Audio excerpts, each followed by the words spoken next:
Hey YouTube, it's Erin and I am the Handbag Housewife and I'm back again with another video. Today's video is going to be a double unboxing. So I'm going to do one of these real quick and then I am going to take my son to a doctor's appointment and we are going to go have lunch and then I'm going to come back and do the other one. So I'm going to do this one first, and let me just tell you, this is something for my hand, and this one is something for my shoulder. So can you guess what these two items are? I bet you can if you looked at my thumbnail or possibly my title, but if you didn't, I'll keep you guessing till the very end. So I'm gonna just go ahead and tear into this particular item because I want to wear this to lunch. So I'm gonna pull it out. It is from Belk.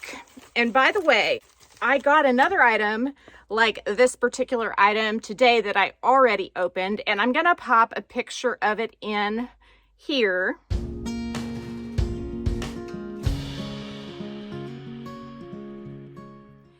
And I'm gonna pop a picture of it like how it looked on the website here too.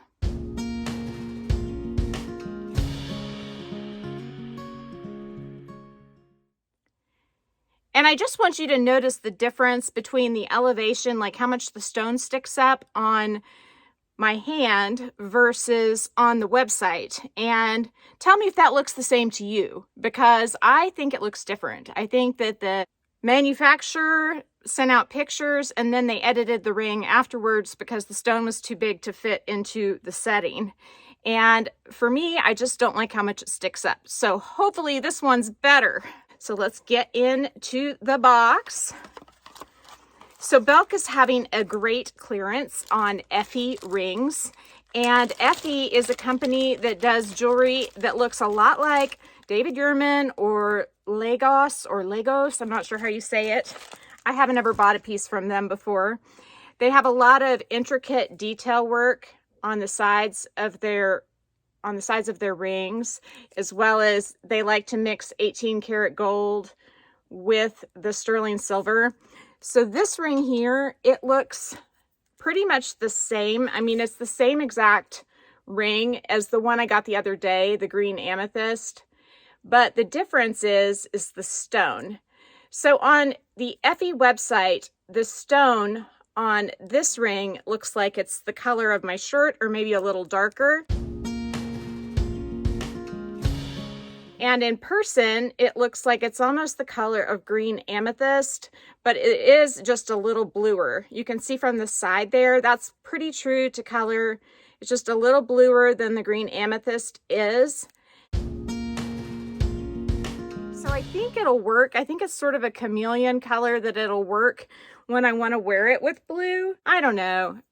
It is, I think it's quite beautiful no matter what it looks like in terms of color. And so I think I'll keep it. This one was $162.37, which is quite a deal in my opinion. It has the gold detail just below the ring wrapped around, and it's so hard to get this to focus, but the gold detail right in between here and here. It's like a rope detail, and then it has 4 little nubs of gold on the sides, like right there, and then on the other side too. I think that might be about as good as I can get it, guys. Anyway, so this one was like $162 from Belk. This one here was like $220 from Macy's, and I just decided to get them both because they're a little different, but I find them quite beautiful.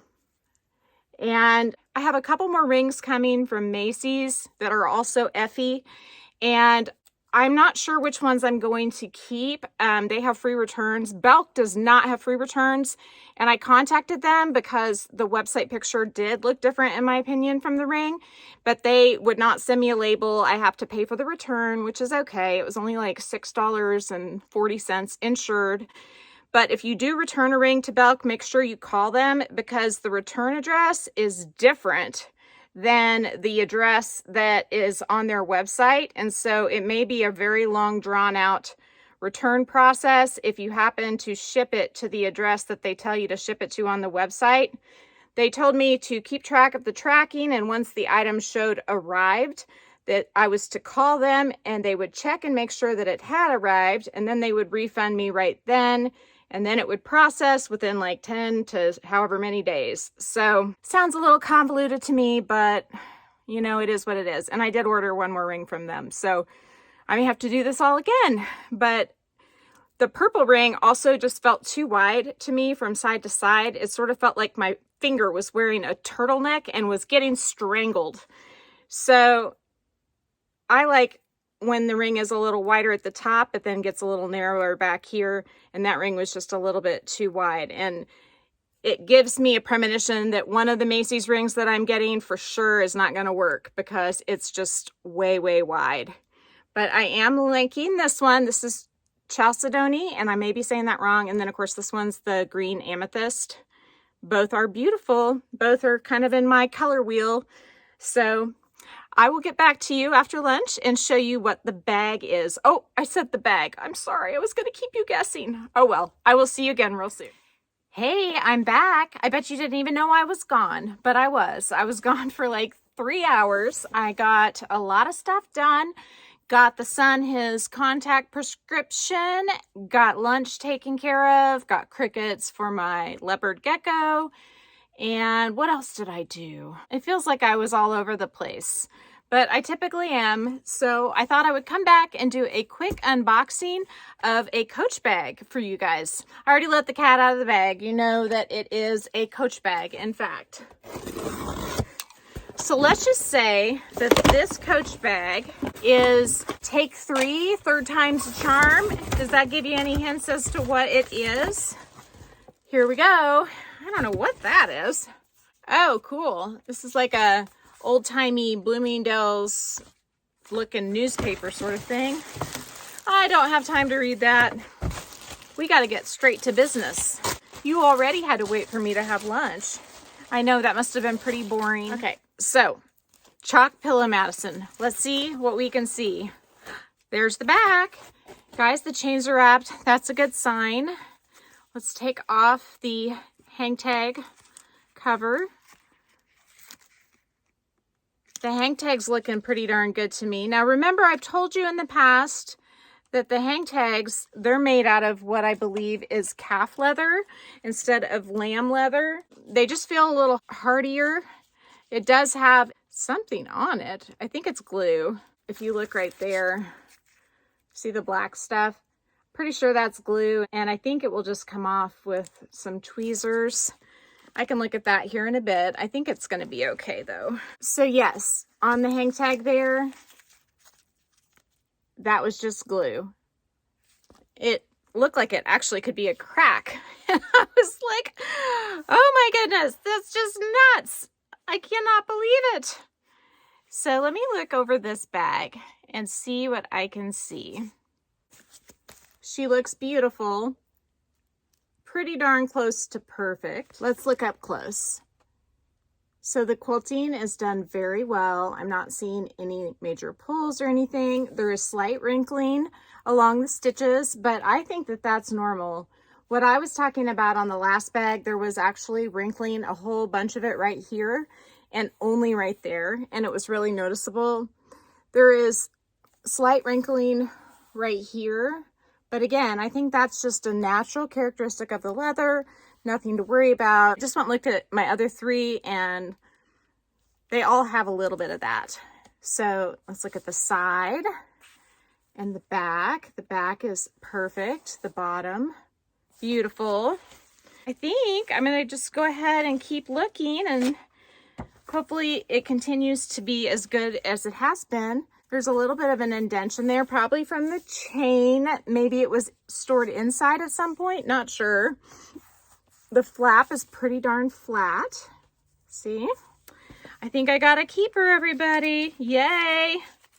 So if you look there, it does dent in a little bit right there above the turn lock. And that's where the magnetic portion closes. And I think for now, I'm going to leave it stuffed just so she can preserve her shape. but I will unwrap the chains and try it on. This bag is just super, super pretty. Gorgeous. There is my beautiful chalk Pillow Madison. Let's do the Autumn Beckman spin. I don't think she's patented it quite yet, but that's probably in the works. She has this beautiful chalk and metal chain, and I plan to do the top handle hack. And if you haven't seen that video where I show how you can make a top handle out of the shorter portion that I have pulled up, and then where this is a long shoulder bag, I will link that down in the description box. But this leather is just to die for, and the bag looks absolutely scrumptious. Feels super good. I'm not seeing any real issues. Let me know what you guys think, but I think she looks stunning. And I see a place for her up on my shelf. So I think she's going to go take residence up there. And I plan to use her real soon as I've given her a good spray down. And I've also attached the shrink tube to this little hang tag to make sure that I don't lose it, because this is one of my favorite features of these bags. I just love that they have the squishy pillowy tab. And again, that's made out of that more durable feeling calfskin. I think that these panels are all lambskin. From what I understand from Coach, they use lambskin on quilted panels like this because it's easier to sew patterns into it than in a calfskin. Calfskin, of course, is going to be softer for you than like a full-grown cow, but it is going to be more durable than a lamb, so that's why they do these edge pieces in that, as well as the underside of the flap, I believe, is also calfskin, and you can just feel that it feels a little hardier. Now this part here I think is lambskin, but this part here I think is calfskin. I'm no expert, but just by the powers of deduction, knowing that they include both of those in the Napa category, that would be my guess. But who knows? They may throw some goat in there. They could really, really spice it up. So I'm going to try her on for you. I'm wearing all blue because my son's soccer colors are blue. Probably going to change into a blue t-shirt that says his soccer information on it. But for now, this is what I'm wearing. And if I wanted to do the conversion, it would hit me more like about right there. And I plan on doing that. I just love how it looks when the chain is draped like that across the front. And it does stay draped pretty well, unlike with the Kira. And if you didn't see the video where I talked about trying to convert my Tory Burch Kira bags, I'll link that video down below as well. You'll just have all kinds of video catch up to do. Definitely though, the most comfortable way to wear this bag, in my opinion, is on the shoulder with 2 straps. But I'm willing to sacrifice for fashion to get that Chanel 19 look. I'll pop a picture of a Chanel 19 in right here so you can see what I'm talking about. So you see what I mean? It's got the little metal top handle strap. And originally when I saw Amy Elizabeth's video where she did this, I thought, that's crazy. The strap by itself is not going to be comfortable. It needs to be doubled up. But by golly, especially now that we're heading into fall and winter, it's much more doable. As long as you have something, at least a thick t-shirt on your shoulder, it's pretty comfy even with just one strap. I just like to stay away from crossbody because then it does dig with the one strap. So I hope you've enjoyed this video. Let me know what you think about the jewelry. I'm wearing the ring right now. I think it's beautiful. I have, let's see, I have a pink ring coming, 2 more purple rings coming, so hopefully one of those works. And then I have another blue ring coming, but it's a different blue than this one. And so I'm hoping that all but one work out because I don't want 2 purples. So once I get all of them, I'm going to have to figure out what bags will go with each ring because I like doing that. I think this one, the Arctic by Tory Burch, may be the very best. You have to let me know what you think. Does that not look beautiful? I love matching my rings to my handbags. I think that's just the funnest thing ever. It's like your handbag becomes even more part of your accessorization of your outfit that way. So if you like videos like this, please give me a big thumbs up. If you haven't subscribed to my channel yet, what are you waiting for? Do it and ring the notification bell so that you are notified of future exciting content such as this. Also, go find me on Instagram. The name there is the same. It's the @ symbol, then the Handbag Housewife, all one word, all lowercase, in the search bar. I'll pop right up. You can DM me on Instagram or you can email me at thehandbaghousewife@gmail.com. If I don't hear from you, I hope to see you again real soon. Take care and have a fabulous day. Bye.